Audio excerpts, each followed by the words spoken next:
کیا ایک شخص پورے بر اعظم کا نقشہ بدل سکتا ہے؟ آج ہم تاریخ کی ایک ایسی ہی شخصیت نیپولین بوناپارٹ کی کہانی کا جائزہ لے رہے ہیں جس کا اثر آج بھی یورپ پر محسوس کیا جا سکتا ہے۔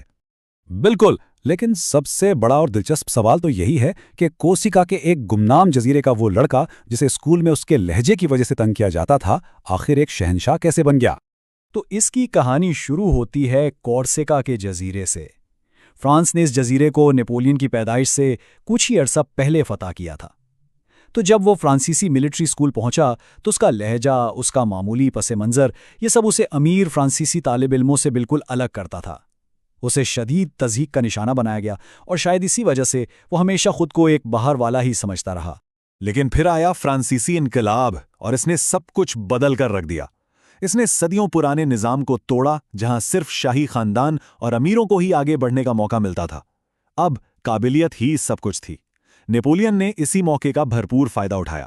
اس نے تولون میں انقلاب کا دفاع کیا، پیرس میں شاہی بغاوت کو کچلا اور اپنی خالص فوجی ذہانت کی بنیاد پر تیزی سے ترقی کرتا گیا۔ اچھا، تو اس کا مطلب ہے کہ اس سے بڑا موقع اٹلی کی جنگ میں ملا۔ میں نے تو سنا تھا کہ وہ مہم تو بس ایک دھوکے کے لیے تھی، اصل جنگ تو جرمنی میں لڑی جانی تھی۔ بالکل، بظاہر تو یہ غیر اہم محاذ ہی تھا۔ اسے ایک ایسی فوج کی کمان دی گئی جس کے پاس نہ جوتے تھے، نہ پوری تنخواہ، حوصلے بالکل پست تھے۔ لیکن نیپولین نے ان میں شان و شوکت اور دولت کے وعدوں سے ایک نئی روح پھونک دی۔ اس نے اپنی ناقابل یقین حکمت عملی سے بار بار بڑی فوجوں کو شکست دی اور اکیلے ہی طاقتور آسٹریا کو جنگ سے باہر کر کے سب کو حیران کر دیا۔ اٹلی کی اس شاندار کامیابی نے اسے فرانس کا سب سے مقبول جنرل بنا دیا۔ حکومت اس کی مقبولیت سے گھبرا گئی اور اسے نظروں سے دور کرنے کے لیے مصر بھیج دیا۔ وہاں اسے فوجی طور پر تو ناکامی ہوئی، لیکن نیپولین پروپیگنڈے کا ماہر تھا۔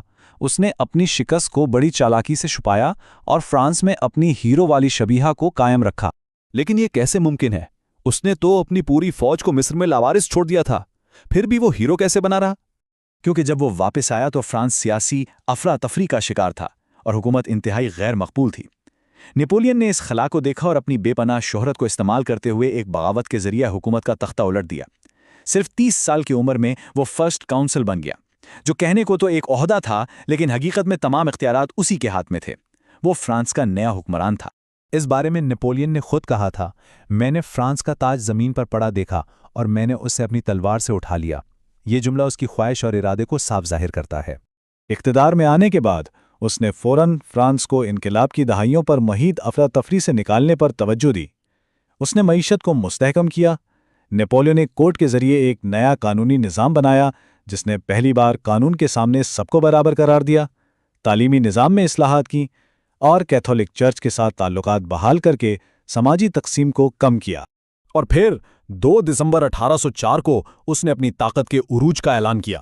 پیرس کے نوٹر ڈیم کیتھیڈرل میں ایک شاندار تقریب میں اس نے ایک تاریخی قدم اٹھایا۔ پوپ تاج پہنانے کے لیے موجود تھا، لیکن نیپولین نے تاج اس کے ہاتھ سے لیا اور خود اپنے سر پر رکھا۔ یہ ایک واضح پیغام تھا، وہ اپنی طاقت کسی خدا یا چرچ سے نہیں بلکہ خود سے حاصل کرتا ہے۔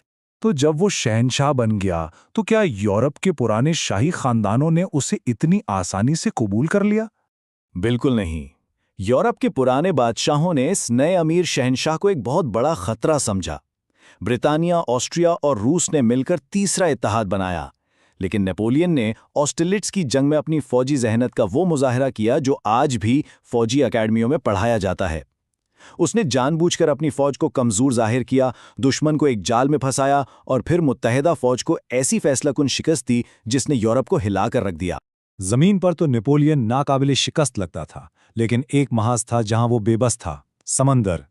برطانیہ کی طاقتور رائل نیوی اس کے راستے کی سب سے بڑی دیوار تھی۔ ٹریفالگر کی جنگ میں فرانسیسی بحری بیڑے کی مکمل تباہی نے برطانیہ پر براہ راست حملے کا ہر خواب ہمیشہ کے لیے ختم کر دیا۔ تو اگر وہ بحریہ کے بغیر برطانیہ کو نہیں ہرا سکتا تھا تو اس کا اگلا منصوبہ کیا تھا؟ اس نے جنگ کا میدان ہی بدل دیا۔ اس نے کانٹیننٹل سسٹم متعارف کرایا جو کہ ایک وسیع اقتصادی ناکہ بندی تھی۔ اس کا مقصد برطانیہ کو تجارتی طور پر الگ تھلگ کر کے اس کی معیشت کو تباہ کرنا تھا، جس کے لیے اس نے پورے یورپ پر برطانیہ سے تجارت کرنے پر پابندی لگا دی۔ اور اسی نظام کو زبردستی نافذ کرنے کی کوشش میں اس نے اپنی زندگی کی 2 سب سے بڑی غلطیاں کی۔ پہلی، اسپین اور پرتگال میں ایک طویل اور مہنگی گوریلا جنگ، اور دوسری، روس پر حملہ جو اس کے زوال کا نقطۂ آغاز ثابت ہوا۔ روس کو سزا دینے کے لیے نیپولین نے تاریخ کی سب سے بڑی یورپی فوج جمع کی، 6 لاکھ سے زیادہ سپاہی۔ یہ ایک چلتا پھرتا شہر تھا جو روس کی وسیع و عریض سرزمین کو فتح کرنے کے لیے نکلا تھا۔ لیکن اتنی بڑی فوج کو کیسے شکست دی جا سکتی تھی؟ روایتی جنگ سے تو نہیں۔ روسیوں نے ایک سفاکانہ لیکن انتہائی مؤثر حکمت عملی اپنائی۔ وہ لڑنے کے بجائے پیچھے ہٹتے گئے اور اپنے پیچھے فصلوں، گاؤں اور سامان سب کچھ جلاتے گئے۔ ان کا منصوبہ نیپولین کو ایک فیصلہ کن جنگ سے محروم رکھنا تھا اور اسے اپنے سب سے طاقتور اتحادی کے حوالے کرنا تھا، یعنی جنرل ونٹر، روس کی شدید سردی۔ نتیجہ تاریخ کی سب سے بڑی فوجی تباہیوں میں سے ایک تھا۔ بھوک، بیماری اور منجمد کر دینے والی سردی نے اس کی عظیم فوج کو نیست و نابود کر دیا۔ 6 لاکھ میں سے 1 لاکھ سے بھی کم سپاہی زندہ واپس آئے۔ روس میں اس تباہی نے نیپولین کے ناقابل شکست ہونے کی شبیہ کو ہمیشہ کے لیے توڑ دیا۔ اس کی کمزوری کو دیکھتے ہی یورپ کی تقریباً تمام طاقتیں، یہاں تک کہ اس کے پرانے اتحادی بھی، اس کے خلاف ایک نئے عظیم اتحاد میں شامل ہو گئے۔ اس کے بعد اس کا زوال تیزی سے ہوا۔ 1813 میں لائپزگ کی جنگ میں، جسے قوموں کی جنگ بھی کہا جاتا ہے، اسے ایک بڑی شکست ہوئی۔ اتحادی فوجوں نے فرانس پر حملہ کر دیا، پیرس پر قبضہ کر لیا اور بالآخر نیپولین کو تخت چھوڑنے پر مجبور کر دیا۔ اسے بحیرہ روم کے چھوٹے سے جزیرے ایلبا پر جلا وطن کر دیا گیا۔ تو کیا کہانی یہاں ختم ہو گئی؟ نہیں، نیپولین کی کہانی میں ابھی ایک آخری ڈراماٹک باب باقی تھا۔ وہ ایلبا سے فرار ہو کر فرانس واپس آیا اور بغیر کوئی گولی چلائے ایک بار پھر تخت پر قابض ہو گیا۔ لیکن اس کی یہ دوسری حکمرانی صرف 100 دن چلی۔ واٹرلو کی مشہور جنگ میں اسے حتمی شکست ہوئی اور اس بار اسے سینٹ ہیلینا کے دور دراز اور ویران جزیرے پر جلاوطن کر دیا گیا، جہاں سے واپسی ناممکن تھی۔ اپنی آخری جلا وطنی میں نپولین نے اپنا آخری مارکا لڑا، اپنی میراث کو شیپ دینے کا۔ اس نے اپنی یادداشتیں لکھوائیں اور خود کو ایک شہید کے طور پر پیش کیا، لیکن اس کی حقیقی میراث اس کے کاموں میں ہے۔